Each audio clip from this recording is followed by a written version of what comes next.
Hola, ¿qué tal? Bueno, yo soy la doctora Mariela Martino, soy docente invitada en esta materia de Economía y Microeconomía de la Universidad Nacional de San Martín. El tema que vamos a exponer el día de hoy es la propiedad intelectual. Les dejo mi mail de consulta por cualquier consulta que quieran, obviamente, realizarme respecto a la presentación de hoy o cualquier duda que tengan o inquietud. Lo que sí les pido es que por favor me indiquen que se trata del presente curso. Y bueno, con respecto a datos sobre mí, yo soy abogada, especialista en Derecho Informático, y las áreas en las que trabajo principalmente son civil y comercial. Bueno, entrando de lleno en lo que se entiende por propiedad intelectual, podemos decir que abarca, que es la protección de la creación del intelecto humano. La Organización Mundial de la Propiedad Intelectual, que es la OMPI, lo define como cualquier propiedad que de común acuerdo se considere en naturaleza intelectual y merecedora de protección, incluidas las invenciones científicas y tecnológicas, la producción literaria o artística, las marcas y signos distintivos, los dibujos y modelos industriales y las indicaciones geográficas. Todos estos conceptos los vamos a desarrollar en la presente presentación. Bueno, la protección entonces es el derecho exclusivo y patrimonial que se le otorga a una persona por un tiempo determinado para poder usar o explotar de forma industrial y comercial estas creaciones. De esta forma, con este derecho, el propietario de estas creaciones, de estas invenciones, obras literarias, artísticas, evita que cualquier otra persona haga un uso sin su consentimiento de esta propiedad. Es importante destacar que los derechos de la propiedad intelectual los otorga cada país de forma independiente, por lo que una misma idea, una obra, o una marca puede ser objeto de protección en una pluralidad de estados, por lo que se va a tener que solicitar en cada uno de ellos esta protección. ¿Por qué se protege la propiedad intelectual? Bueno, en primer lugar, obviamente, para amparar estos derechos, tanto patrimoniales como morales, de los creadores. Y a su vez, se busca, de cierta manera, otorgar al público en general acceso a estas creaciones. Y de esta forma se promueve, garantizando, digamos, estos derechos, se promueve la creatividad, la difusión y la aplicación de estas creaciones y se fomenta prácticas comerciales leales. La OMPI hace una clasificación de la propiedad intelectual en propiedad industrial y derecho de autor. Dentro de la propiedad industrial encontramos las patentes de invención, los modelos de utilidad, los modelos o diseños industriales, las marcas, las indicaciones geográficas o denominaciones de origen. Bueno, por propiedad industrial, que es de esta subcategoría dentro de propiedad intelectual, son todas aquellas creaciones que tienen aplicación en la industria. Son creaciones del ingenio humano, entonces las invenciones, los modelos de utilidad, los dibujos industriales. Pero así también se conceden este derecho de protección a las marcas y a las indicaciones de procedencia. ¿Por qué se otorga también a estas dos últimas, en las cuales pareciera que carecen de creación intelectual?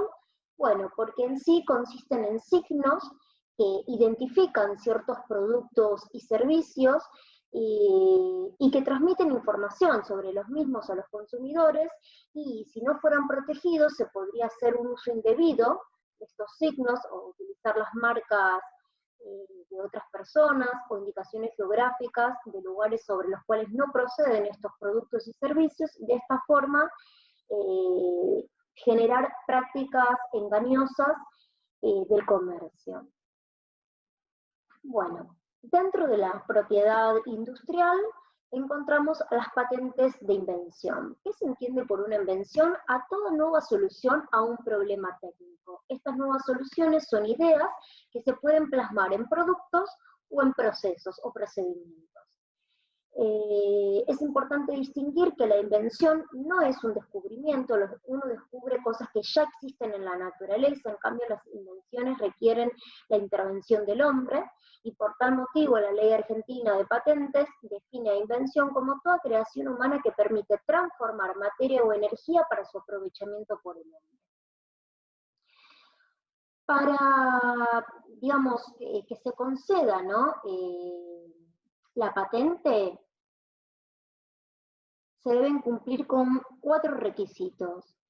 Debe ser útil, la invención debe ser útil, debe ser novedosa, no debe ser evidente esta nueva técnica que se le introduce, y debe ser materia patentable. Ahora paso a exponer cada uno de estos temas.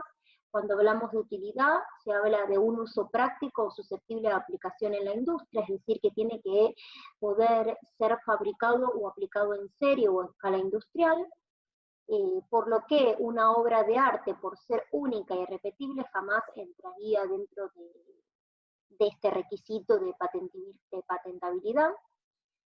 Por otro lado, es un requisito imprescindible, que tiene que ser novedosa esa nueva característica en el campo de la técnica de que se trate. Ahora más adelante vamos a ver un ejemplo en el cual se rechaza o se deniega, ¿no?, la concesión de una patente por la falta de novedad, es decir, que se tiene que tratar esta nueva característica o utilidad que tenga este producto o este procedimiento, no tiene que existir en el mismo campo, en ninguna parte, no solamente dentro del territorio argentino, sino en ninguna parte del mundo. A su vez, esto para ser patentable se requiere que se trate de una actividad inventiva, en el sentido que no se trate de una solución obvia para cualquier persona que tenga conocimientos en este campo o en este estado de la técnica, y esta mejora tiene que ser significativa. Y por último, el requisito es que, según las leyes de conformidad de cada país, esta invención tiene que ser, por la ley, patentable. Bueno, acá está el ejemplo que les expliqué, en el cual fue denegado por no ser una novedad. Es el famoso mate que uno puede levantar la bombilla y extraer toda la yerba. ¿Qué pasó? Había sido divulgado por el propio inventor 1 año y 3 meses antes en YouTube, y bueno, cuando uno, digamos, presenta una solicitud de patente, se analiza si ese producto ya se encontraba en el comercio o si ya en sí se conocía sobre el mismo previamente. En este caso sucedió que sí, y por tal motivo se rechazó por la falta de novedad. La ley, a su vez, establece qué es lo que no se considera invención. Los 4 primeros incisos, que son los descubrimientos, las teorías científicas y los métodos matemáticos, las obras literarias o artísticas o cualquier otra creación estética, así como las obras científicas, los planes, reglas y métodos para el ejercicio de actividades intelectuales, para juegos o para actividades económico-comerciales, así como los programas de computación, y las formas de presentación de información. Por forma de presentación de información son las bases de datos. Estos 4 conceptos no son considerados invenciones en principio porque ya se encuentran protegidos por el derecho de autor, a su vez porque se consideran que son abstractos y meras enunciaciones teóricas que no tienen una aplicación industrial, y bueno, por esos motivos es que no son consideradas invenciones. Tampoco son consideradas invenciones los métodos de tratamiento quirúrgico, terapéutico, de diagnóstico aplicables al cuerpo humano y los relativos a los animales. Estamos hablando de los métodos, no así cualquier equipo, herramienta o utensilio que se utilice para hacer estos tratamientos. ¿Cuál fue la finalidad, digamos, o el fundamento para que no se patenten estos métodos? Es la promoción, ¿no?, y difusión del conocimiento y la utilización de estos métodos en beneficio, obviamente, de la salud de las personas y de los animales. Tampoco van a ser consideradas invenciones la justaposición de invenciones conocidas o mezclas de productos conocidos, en este caso por la falta de actividad inventiva, es que no se conceden. Y por último, toda clase de materia viva y sustancia preexistente en la naturaleza, porque se considera que todo lo que ya existe en la naturaleza el hombre lo descubre y no hay una intervención del hombre ni una creación del intelecto humano. A su vez, el artículo 7 de la Ley de Patentes establece qué invenciones no son patentables. Todas aquellas que vayan en contra del orden público, la moral, la salud, ya sea tanto de las personas como de los animales, así como también todas aquellas invenciones que violen o que vayan en contra de la preservación de las plantas, como así también que puedan producir daños graves al medio ambiente. Un claro ejemplo de esto son todas aquellas clonaciones genéticas de vida del hombre, son consideradas contrarias al orden público y a la moral. Bueno, tampoco van a poder ser patentables el material biológico y genético existente en la naturaleza, ni las plantas ni los animales. ¿Esto por qué motivo? Principalmente porque son, como ya dije, cuestiones que ya se encuentran persistentes en la naturaleza, y el hombre lo que hace es descubrir. Tampoco se van a poder patentar los procesos biológicos naturales, es decir, la reproducción de un animal, del hombre o de las plantas son procesos naturales en los cuales tampoco hay una intervención del hombre. No así, obviamente, en procesos que son genéticos y de forma artificial. Esos procedimientos sí van a poder ser patentados porque ya no tienen que ver con una cuestión natural y que son implícitos o propios o habituales de cómo se conduce la propia vida en la forma normal y libre. Bueno, el otro concepto dentro de propiedad industrial son los modelos de utilidad. El modelo de utilidad busca también conceder un derecho exclusivo a una persona, pero en este caso es por una nueva forma que se le introduce a un objeto y que le da una mejor utilización en su función. Es muy importante que tiene que consistir en una nueva forma y que ésta le dé que haya un cambio técnico en su función para lo cual le esté destinada. Ahora vamos a ver un ejemplo, que es en caso de modelo de utilidad concebido por el INPI, que el INPI es el Instituto Nacional de la Propiedad Industrial, que se encarga justamente de regular las concesiones de patentes, de marcas.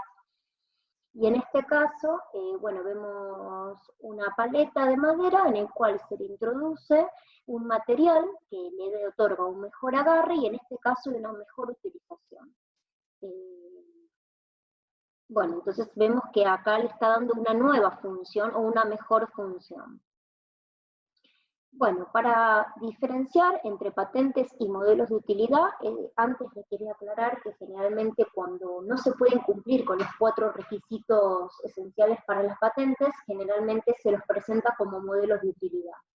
El modelo de utilidad se diferencia con las patentes porque mientras que las patentes se pueden patentar productos y procedimientos, los modelos de utilidad solamente recaen sobre productos. La protección en los modelos de utilidad se otorga por 10 años, mientras que las patentes es de 20 años, y en los modelos de utilidad solamente se tienen que cumplir con el requisito de novedad y de aplicación industrial. Novedad es decir que no haya sido divulgado previamente, o no exista esta nueva forma y esta nueva mejora que se le introduce al producto, utilizada y divulgada previamente por algún medio,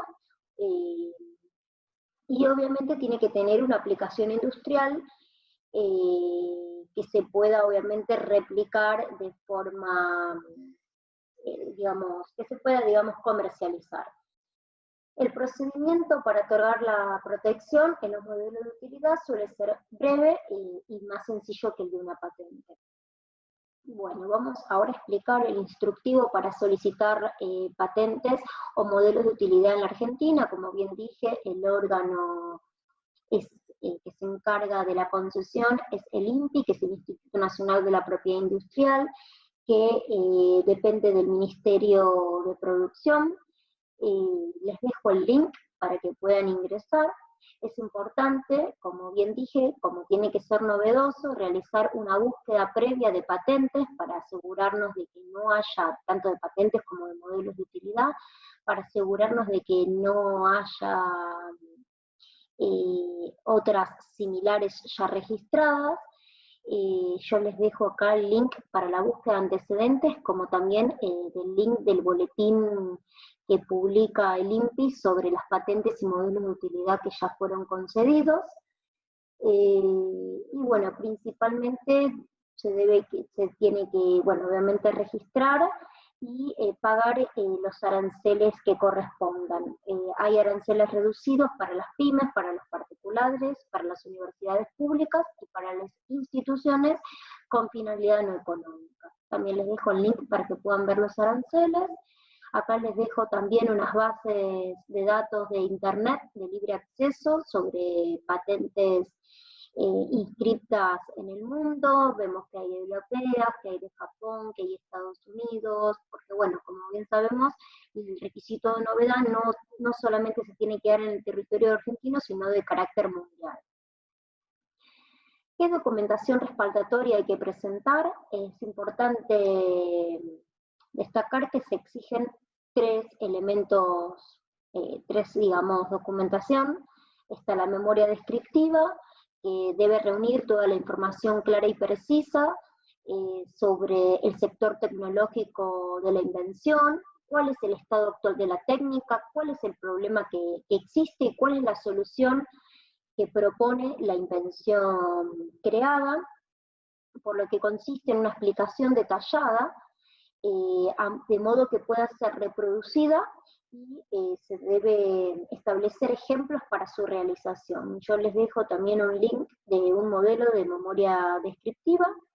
Luego está el pliego de reivindicatorio, que consiste en las reivindicaciones, en el cual se deben destacar todos los elementos técnicos o características técnicas y funcionales de la invención. También les dejo un link, modelo, y a su vez se tienen que adjuntar todas aquellas figuras que sirvan para comprender ¿no? en qué consiste la invención. También les dejo otro link para que puedan ver estos dibujos técnicos. Igualmente a continuación, yo acompaño acá, vemos que se trata de una botella, esta es la reivindicación, y debajo está la publicación. En ese pueden hacer link que los va a dirigir al boletín de patentes que fueron concedidas y se encuentra publicada para que puedan ver cómo es el boletín. Bueno, con respecto a la divulgación, yo había dicho que tanto en los requisitos para un modelo de utilidad como para la patente es que sea novedoso. Ahora, ¿qué pasa si ya había sido expuesto en una exposición, en una feria, tanto a nivel nacional o internacional, o lo comuniqué por cualquier medio de comunicación? No se va a afectar ese requisito de novedad en tanto y en cuanto, obviamente lo tengo que declarar, cuándo fue la fecha en la que hice dicha divulgación, y en tanto y en cuanto la solicitud la realice dentro del año previo, ¿no? O sea, yo voy y me presento en el INPI, solicito la inscripción de la patente, si yo dentro del año anterior, desde la fecha en la que presento la solicitud, hice la divulgación, no va a afectar la novedad. Esto para el caso de las patentes y son 6 meses para el caso de los modelos de utilidad. Con respecto a la prioridad, como yo también les dije, la protección es de carácter territorial y si yo quiero proteger o obtener este derecho exclusivo de explotación y evitar que terceras personas comercialicen mis productos, ¿qué es lo que requiero? Inscribirlo en todos aquellos países en los cuales yo busco esa protección. Desde la fecha de la presentación tengo el plazo de 1 año para realizar este trámite en el resto de los países. De esta forma, bueno, inicio el trámite con la presentación. El primer paso, digamos, Administración Nacional de Patentes hace un examen preliminar sobre la documentación que yo presento y, bueno, se fija que cumpla con los requisitos de forma, que acompañe toda aquella documentación que ya nombré, que es la memoria descriptiva, el pliego, las figuras, bueno, que complete todos los datos. En caso de que exista algún tipo de observación, deben ser subsanadas dentro del plazo de los 30 días. Si no, obviamente si no son subsanadas, el INPI entiende que hay un desinterés de mi parte y por tal motivo se desiste, o mejor dicho, se considera abandonada dicha solicitud. En su defecto, si cumplimos con todos los requisitos de forma, pasamos a la segunda etapa, en el cual el INPI pasa a publicar en el boletín de patentes la invención que yo deseo publicar para que terceras personas formulen observaciones, ¿no? Estas observaciones deben ser fundadas y van a servir de recomendación al INPI al momento de efectuar el siguiente análisis, que es el examen de fondo. En este caso consiste en una evaluación técnica de la solicitud y principalmente ver si se cumple con los 4 requisitos legales. Principalmente es el de utilidad, el de novedad y el de actividad inventiva. Si se cumplen con estos 4, se aprueba la solicitud y el INPI obviamente pasa a conceder la patente y a publicarla en el boletín de patentes concedidas. Bueno, ¿por qué es importante la fecha de presentación? En principio, como bien dije, porque a partir de ahí se va a analizar el estado de la técnica, es decir, si tanto la patente como el modelo de utilidad son novedosos. ¿Qué había pasado en el caso del mate? El plazo había sido mayor a un año, ellos habían divulgado en marzo y un año después, 1 año y 3 meses después, solicitaron la patente, el registro de la patente. Y bueno, como ya había superado el plazo que establece, que es de 1 año para las patentes, se denegó dicha solicitud. A su vez, es importante esta fecha de presentación porque empieza a correr el plazo de vigencia de la protección. Es decir, las patentes van a ser protegidas por 20 años, es decir, este derecho exclusivo y patrimonial lo voy a gozar por 20 años para las patentes y 10 años para los modelos de utilidad, y a partir de esta fecha es que empieza a correr el plazo de protección. Y a su vez, es importante la fecha de presentación porque tengo un derecho de prioridad para inscribir o solicitar, ¿no?, el patentamiento en cualquier otro país dentro de 1 año. El trámite generalmente lleva 5 años para las patentes y 3 años para los modelos de utilidad, y bueno, como bien dije, que la vigencia de la protección es de 20 para las patentes y 10 años para los modelos de utilidad. Vencido este plazo, este derecho pasa a ser de dominio público en general y, bueno, toda persona puede utilizar y comercializar el producto o el procedimiento que haya sido concedido como patente. Bueno, preguntas que a veces nos hacemos. ¿Presentada la solicitud, tengo el derecho? No, no se tiene el derecho, sino que solamente se tiene un derecho en expectativa hasta que efectivamente se ha concedido o no la patente. Una vez presentada la solicitud, ¿se puede comercializar? En principio sí se puede, pero obviamente la persona que solicitó la inscripción de esta patente corre el riesgo, ¿no?, de que terceras personas hagan reclamos legales si se trataba ya de una invención patentada o registrada.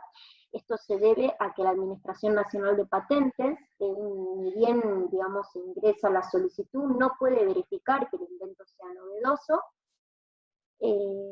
Y por otro lado, como bien dije, la protección no es mundial, sino que es de carácter territorial y se debe inscribir en todos aquellos organismos de los diferentes estados en los cuales yo pretendo obtener esa protección, y generalmente tiene que ver con aquellos estados en los cuales yo quiero, obviamente, comercializar mi producto. Bueno, dentro de la propiedad industrial también encontramos a los modelos o diseños industriales. En estos casos, la protección recae sobre la forma o el aspecto que se incorpora a un producto industrial y que le confieren un carácter ornamental. La protección no abarca los rasgos técnicos, en caso de que este diseño tenga un rasgo o un avance técnico, en ese caso se verá si pueden ser protegidos como patentes o como modelos de utilidad. Y en este caso la protección consiste en justamente la comercialización de estos productos que tengan este tipo de diseños y evitar que terceras personas puedan utilizar este diseño. Los requisitos para registrar un modelo o un diseño industrial, como siempre, es la novedad. En este mismo caso, al igual que los modelos de utilidad, si yo ya hice una divulgación previa, lo voy a poder solicitar dentro del plazo de los 6 meses desde que hice la divulgación. Tiene que ser original el diseño, no basta con un cambio de color, ni tampoco puede ser que la forma sea propia del producto, tiene que ser una forma original, nueva y creativa. Este nuevo diseño debe ser visible y abarca los aspectos técnicos y debe ser aplicado a un producto industrial, y obviamente que no puede ser, el diseño no puede ser contrario a la moral y a las buenas costumbres. La protección en este caso es de 5 años, que puede ser renovable por 2 periodos consecutivos más, es decir, total 15 años. Acá vemos ejemplos para poder distinguir bien qué se entiende por patente, qué se entiende por modelo de utilidad y qué se entiende por diseño industrial. Como bien vemos, en el primero se cumple el requisito de obviamente de traer una solución técnica nueva. Como vemos, es una silla de oficina en la cual una persona se puede desplazar a través de las rueditas y se puede mover.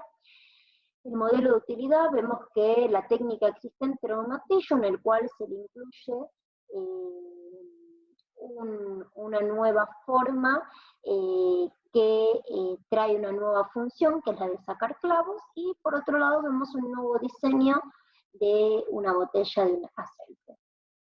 Bueno, también son protegidas dentro de la propiedad industrial, como dije, son las marcas. ¿Qué se entiende por marca? Todo signo, combinación de signos que diferencian o permiten diferenciar productos o servicios de una empresa con los de otra empresa. ¿Qué otorga la marca? El derecho exclusivo de poder usarla y de explotarla comercialmente. El tiempo de protección, en principio, es de 10 años y lo puedo ir renovando de forma indefinida. Las marcas pueden ser no solamente letras, figuras, símbolos, sellos, por eso se engloba directamente dentro del concepto de signo o combinación de signos.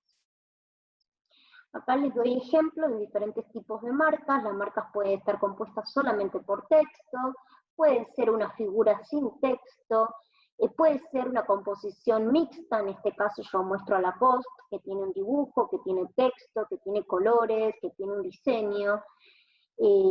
También puede ser figuras tridimensionales, como vemos el paquete y el envoltorio del chocolate Toblerone. También se pueden registrar marcas que tengan un sonido distintivo, por ejemplo, el caso del rugido del león en Metro Golden Mayer. También puede ser olfativas, es decir, en la cual el olor es característico del producto. En este caso está la plastilina Play-Doh, que registró el olor de la plastilina. También Ford registró el olor a auto nuevo, y también hay olor al damasco de los productos de L'Oréal. Secuencial también puede ser que, bueno, abarca la secuencia, o la marca puede ser una secuencia de movimiento animada, como es en el caso que siempre vemos en muchas películas, en donde se ve esta imagen en movimiento, donde los haces de luz atraviesan el cielo. Bueno, también la ley de marcas establece qué es lo que no se va a considerar una marca. No va a ser marca los nombres, palabras y signos que constituyen la designación habitual de un producto. Por ejemplo, una pinturería nunca va a poder establecer como marca pinturas, porque obviamente si se me concede el registro de esa marca, estoy privando a que, digamos, otros competidores la utilicen cuando obviamente es la designación propia del producto que venden. Distinto fue, por ejemplo, en el caso Apple, que significa manzana, dado que en ese caso se está utilizando para productos que no se distinguen, no tienen que ver con frutas, sino obviamente con tecnología. Tampoco se pueden considerar marcas los nombres, palabras, signos y frases publicitarias que hayan pasado al uso general antes de su solicitud de registro. Un ejemplo que pasó acá en Argentina era que la marca aspirina había sido registrada en diferentes partes del mundo y pasó a uso general acá en la Argentina. Entonces, cuando Bayer la quiso registrar, la tuvo que registrar como Vaya aspirina porque, bueno, allá la aspirina hacía referencia a dicho medicamento y era una palabra de uso general. Tampoco se puede obviamente registrar como marca la forma que se le dé a los productos o el color natural o intrínseco de los productos cuando es propio de dichos productos, ¿no? El color propio de dicho producto.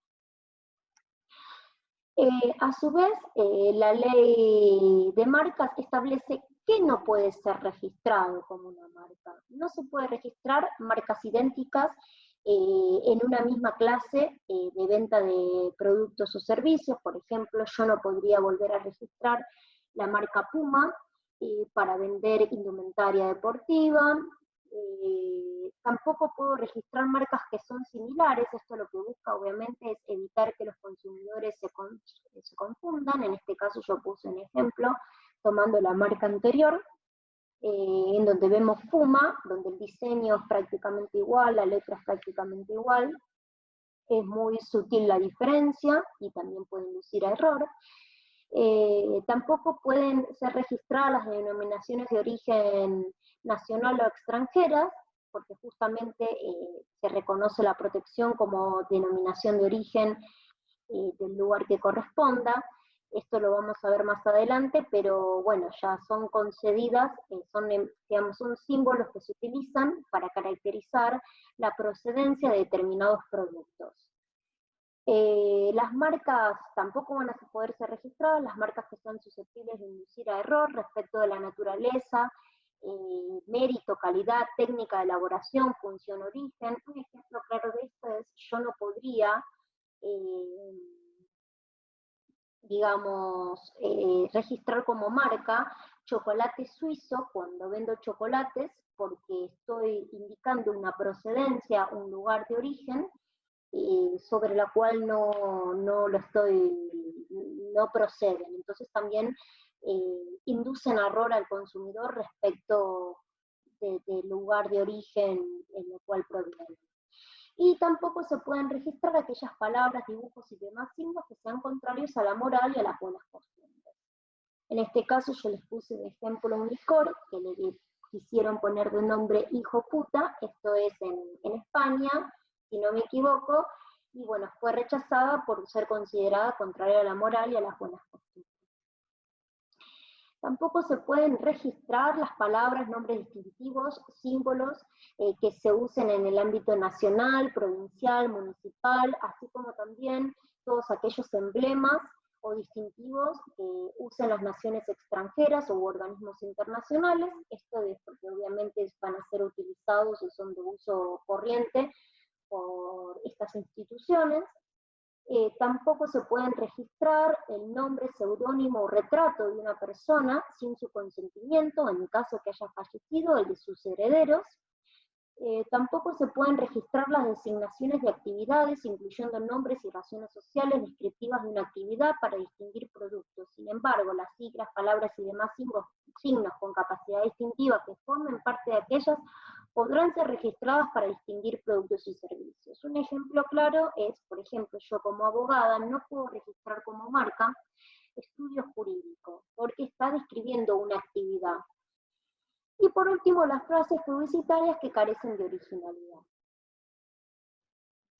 Bueno, ahora vemos el instructivo para registrar una marca en la Dirección Nacional de Marcas, que depende del INPI.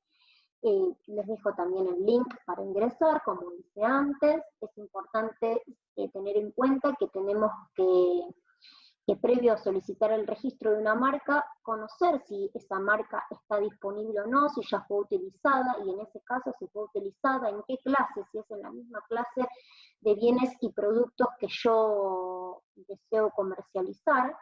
Por eso también les dejo el link de la base de datos para hacer una búsqueda previa de antecedentes de marcas que ya se encuentran registradas o en trámite de registración, y se deben pagar aranceles. También les dejo el link de aranceles para que puedan verlos. El formulario que se realiza de forma online, debo seleccionar el tipo de marca que yo deseo registrar, si es denominativa, si es figurativa, si es mixta. En el caso de que sea figurativa o mixta, debo adjuntar la imagen y las figuras, y en ese caso resaltar cuáles son los colores del logotipo que se adjunta. Debo seleccionar, ¿no? Todas aquellas clases sobre las cuales deseo comercializar mi producto, es decir, que la marca la voy a tener que inscribir en todas aquellas clases en las cuales pretendo ejercer el comercio. En el caso de que yo venda ropa, zapatos y carteras, debo ingresar en cada una de esas clases, en indumentaria, en calzado y en productos que sean cuero o similares. Por último, debemos indicar quiénes van a ser los titulares, en caso que sean 2 o más personas, y el porcentaje que le corresponde a cada uno.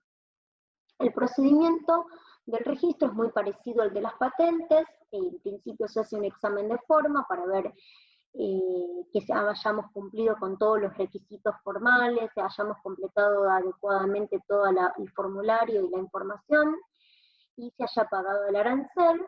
De ahí se pasa a publicar la marca pretendida en el boletín de marcas, también para que terceras personas interesadas realicen las oposiciones o observaciones que crean pertinentes en caso que consideren que mi marca, o el diseño, el logotipo o el eslogan es similar a uno que ya se encuentra registrado y concedido o a uno que se está pretendiendo registrar.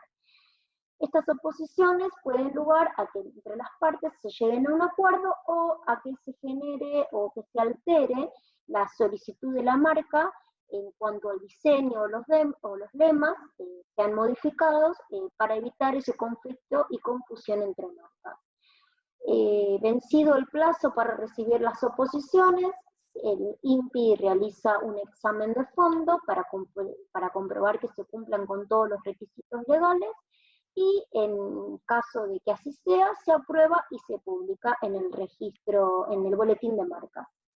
El procedimiento demora aproximadamente 2 años, y mientras está en el proceso de registro, yo puedo utilizar la marca en tanto y en cuanto no vulnere derechos de terceros que tengan marcas similares o idénticas, y en esta forma obviamente no se entienda que estoy ejerciendo un comercio de forma desleal. Bueno, acá les doy un ejemplo de marca que fue concedida, es muy conocida. TAN fue concedida de forma mixta, como vemos en la clase, es la clase número 32. Esto es la clase de bebidas no alcohólicas. También registró el eslogan "Quiero más", y el eslogan TAN es más refrescante, TAN, el más refrescante sabor a fruta. Como vemos, la primera es mixta y las otras son meramente denominativas porque no registró un logo o una figura específica. Bueno, las indicaciones geográficas y las denominación de origen también se encuentran protegidas por la propiedad industrial. ¿A qué se debe esto? A que estas indicaciones de procedencia indican, ¿no?, el origen de un producto en relación a una determinada región o territorio. Entre estas dos, entre la indicación geográfica y la denominación de origen, es leve las diferencias que existen. En el primero, las características de los productos son atribuibles fundamentalmente al lugar o origen geográfico, mientras que en la denominación de origen, las características de los productos se deben a cuestiones medioambientales, como pueden ser factores naturales como el clima, el suelo, el agua, la flora y la fauna, o factores humanos que son conocimientos típicos o locales de una región. ¿Por qué se protegen? Bueno, justamente porque son indicadores de origen y de calidad de los productos y que el uso indiscriminado de estas indicaciones de origen puede llevar a inducir a engaño o error a los consumidores que presumen que están comprando un producto genuino con cualidades y características específicas de una determinada región. En Argentina son todas las leyes que regulan las indicaciones de procedencia. Por un lado, una regula la de los vinos y las otras la de productos agrícolas y alimentarios. Y la duración de esta protección, en principio, es indeterminada mientras se sigan conservando las condiciones de otorgamiento. ¿Qué derechos concede qué derechos conceden esta protección? El derecho de uso de esta indicación de procedencia, ¿no?, en los productos que uno desea comercializar, el uso de emblemas, siglas, logotipos que hayan sido utilizados por el organismo competente, y por otro lado dan garantía del lugar de origen, de control y de calidad. Se diferencia de las marcas porque la marca es el signo que utiliza una empresa para distinguir sus productos y servicios de la competencia. En cambio, las indicaciones de procedencia solamente las utilizan todos aquellos productos que cumplan con características propias de un determinado lugar de producción.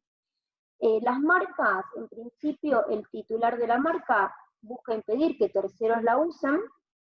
En cambio, la indicación de procedencia van a poder ser utilizadas por todos aquellos productores que produzcan productos que tengan las cualidades típicas de la zona geográfica, de esa zona geográfica determinada. Bueno, acá les doy ejemplos de logos o emblemas que se utilizan y que fueron concedidas en Argentina, sobre indicaciones geográficas y denominaciones de origen. Una muy conocida es el salame de Tantil, que lo van a poder ver en muchos productos que se producen en esa región. También la yerba mate argentina, ahí vemos también el logo, y la primera denominación de origen que fue protegida en Argentina fue el chivito criollo del norte argentino. Bueno, ahí también están las resoluciones en donde se da este otorgamiento, estos protocolos de producción, y que si quieren los pueden ingresar y ver.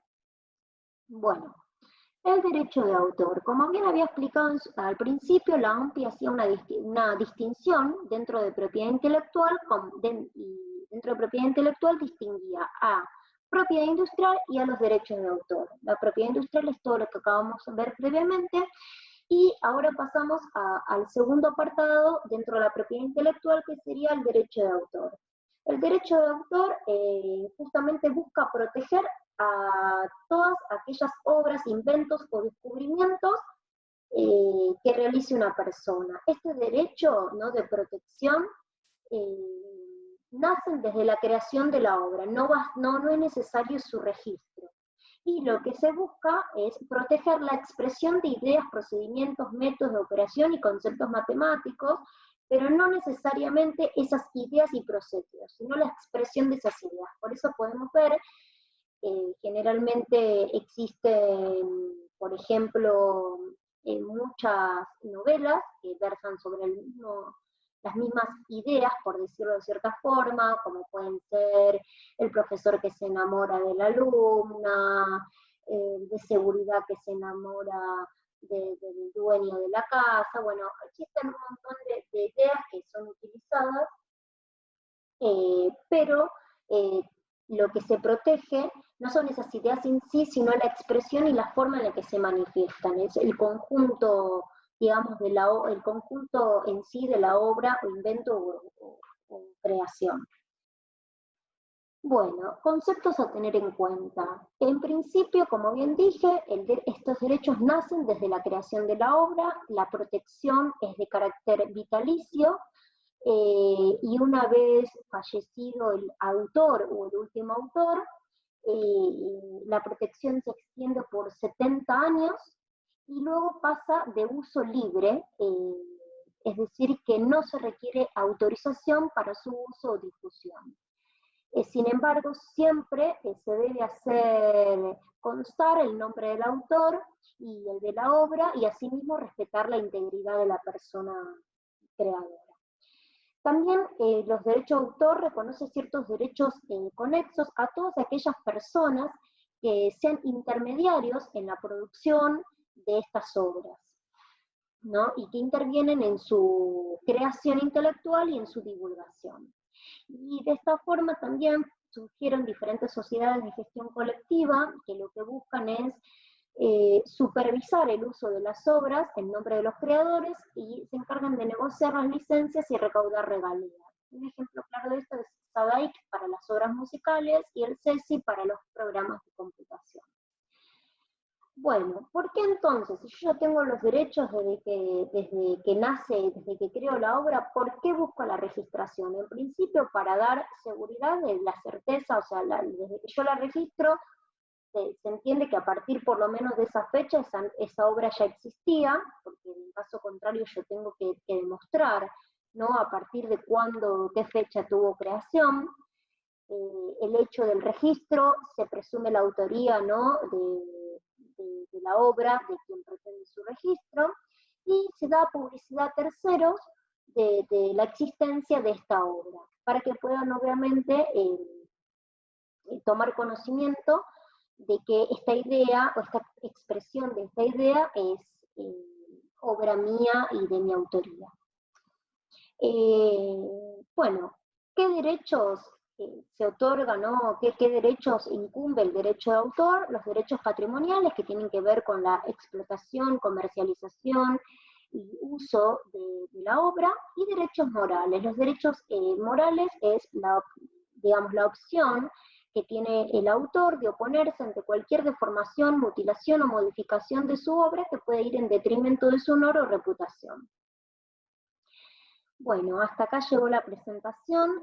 Yo les voy a hacer llegar esta filmina, que incluye un poco más de material, principalmente en la parte acá de derecho de autor.